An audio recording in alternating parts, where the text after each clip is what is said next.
Um bom dia, tudo bem com você? Espero que sim. Vamos continuar com a nossa leitura devocional do livro Nascido para um Propósito. Descubra o propósito, o processo e o significado de ser promovido. Esse livro é de Bill Johnson, editora Chara. Nós estamos lendo a parte 3 deste livro, Os Perigos da Promoção. E nós estamos continuando a leitura do capítulo 13, quando os reformadores se esquecem. E hoje nós vamos ler o trecho que fala da reforma de Davi. E ele começa dizendo o seguinte sobre isso: Natã e Gade foram profetas que serviram ao rei Davi. Atos 2, 29 ao 31 diz que o próprio Davi também foi um profeta. Davi era profeta e, provendo isso, falou. Isso foi muito significativo, pois eles estavam prestes a receber uma orientação de Deus que não fazia sentido e que era contrária à lei sob a qual viviam. Essa direção tinha a ver com a adoração. Essa parte da história de Davi é importante nesse capítulo porque foi isso que Ezequias mais tarde restaurou em Israel. Aqui está um pouco mais da história. Natã e Gade confirmaram o que Davi, sem dúvida, aprendeu enquanto estava no deserto cuidando das ovelhas do seu pai. Deus não está procurando pelo sangue de touros e cabras, mas sim pelo sacrifício que vem de um coração rendido. Os sacrifícios que agradam a Deus são um espírito quebrantado, um coração quebrantado e contrito. Ó Deus, não desprezarás. Salmos 51, verso 17. Seu papel profético também foi muito significativo nessa jornada, e Deus, sem dúvida, os usou para confirmar o que Davi estava sentindo, o que veremos mais adiante na história. O que Davi trouxe em seus dias era contrário a tudo que eles tinham aprendido anteriormente sobre sua abordagem a Deus. A Arca da Aliança era o lugar onde a presença de Deus repousava para a nação de Israel. Os sacerdotes nunca tinham permissão para sair antes da arca, exceto o sumo sacerdote no dia da expiação, um dia por ano, apenas isso. Quando Davi se tornou rei, ele captou o coração de Deus sobre o assunto. Os sacerdotes ficavam diante da arca, a presença real de Deus, 24 horas por dia, 7 dias por semana. Ministravam continuamente ao próprio Deus. Isso era feito com instrumentos musicais e coros. Quando entendemos que Deus habita nos louvores do seu povo, vemos como isso mudou completamente a atmosfera de Jerusalém. A presença manifesta de Deus, sem dúvida, impactou o povo de Jerusalém de maneira profunda. Quando consideramos o efeito da presença do Espírito de Deus sobre o predecessor de Davi, o malvado rei Saul, temos um vislumbre do que é possível. Saul estava caçando Davi para matá-lo. Ele estava com um grupo de profetas quando a presença de Deus o atingiu de tal forma que ele profetizou com a precisão de um profeta experiente. Sob o governo de Davi, Israel estava se tornando uma terra enraizada na presença e com uma cultura baseada na presença. Tragicamente, Salomão, que sucedeu seu pai Davi como rei de Israel, nunca realmente entendeu por que Davi havia sido um rei bem-sucedido. A adoração e intercessão contínuas que aconteciam no lugar chamado de Tabernáculo de Davi, construído no Monte Sião, foi sem dúvida a maior influência na nação durante o reinado de Davi. Esse tipo de ministração a Deus terminou nos dias de Salomão. Curiosamente, em Amós 9, o profeta do Velho Testamento previu que Deus reconstruiria o tabernáculo de Davi nos últimos dias, para que Tiago citou em Atos 15, 16. Tiago usou esse versículo para anunciar que a hora é agora. E ainda haveria uma restauração desse ministério muito antes do início dos últimos dias. Ezequias captou essa visão. A reconstrução de Ezequias. De alguma forma, Ezequias ouviu sobre as realizações de Davi e o Senhor lhe deu uma visão sobre o motivo do sucesso de Davi. Sua entrega total na adoração marcou Israel para sempre.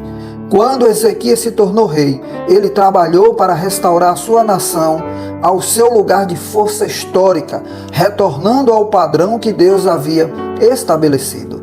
Sua primeira tarefa foi preparar os sacerdotes para a sua designação. Tendo reunido e consagrado os seus parentes, os levitas foram purificar o templo do Senhor, conforme o rei havia ordenado, em obediência à palavra do Senhor. 2 Crônicas 29, verso 15. Depois de muitos anos de negligência e abuso em atividades profanas do rei anterior, a casa de Deus teve que ser limpa e restaurada. Ezequias seguiu direcionando os sacerdotes. O rei posicionou os levitas no templo do Senhor, com símbolos, liras e harpas, segundo a prescrição de Davi, de Gade, vidente do rei, e do profeta Natã. Isso foi ordenado pelo Senhor por meio de seus profetas. 2 Crônicas 29, verso 25. Essa passagem revela a prioridade da adoração, mas também o papel de Natã e Gade desempenharam na sua decisão. Era essencial ter um conselho piedoso sobre o assunto, visto que estavam seguindo a Deus sem ter um mapa. Ninguém tinha feito isso antes, nunca. E agora eles iriam se aproximar da arca de Deus com músicas. Qualquer tratamento impróprio da arca causava a morte. Então, isso não era pouca coisa. E agora Ezequias iria embarcar na mesma jornada. Deus se orgulha de Ezequias. Sejamos honestos. Todos nós vivemos para o momento em que ouviremos: muito bem, servo bom e fiel. Ter o reconhecimento e o louvor de Deus não tem preço. Jesus se orgulhou várias vezes da fé extraordinária das pessoas, mas aqui Deus destaca o grande impacto desse reformador. Ele fez o que o Senhor aprova, tal como tinha feito Davi, seu predecessor. Removeu os altares idólatras, quebrou as colunas sagradas e derrubou os postes sagrados. Despedaçou a serpente de bronze que Moisés havia feito, pois até aquela época os israelitas lhes queimavam incenso. Ele era chamado Neustã. Ezequias confiava no Senhor, o Deus de Israel. Nunca houve ninguém como ele entre todos os reis de Judá, nem antes nem depois dele. Ele se apegou ao Senhor e não deixou de segui-lo. Obedeceu aos mandamentos que o Senhor tinha dado a Moisés. E o Senhor estava com ele. Era bem-sucedido em tudo o que fazia.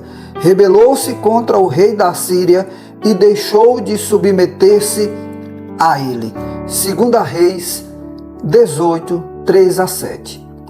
Em primeiro lugar, Ezequias é comparado a Davi, cujo reinado foi o ponto alto da história de Israel. Em segundo lugar, ele derrubou os lugares altos, o que nem mesmo Salomão realizou. Ele elevou os parâmetros a outro nível, destituindo a adoração de falsos deuses. Ele destruiu seus altares. Ele destruiu a serpente de bronze de Moisés. Isso é interessante porque foi em um momento divino que Moisés foi instruído por Deus a fazer esse artefato. Mas o povo de Deus começou a adorar a ferramenta que ele usou para trazer a cura, em vez de adorar o Deus que trouxe a cura. Nenhum artefato merece a adoração. Portanto, tinha que ser destruído. Seguindo as descrições do que ele destruiu, vemos que ele se comportou de uma maneira muito significativa. Diz que Ezequias confiou no Senhor, se agarrou ao Senhor e não parava de seguir o Senhor.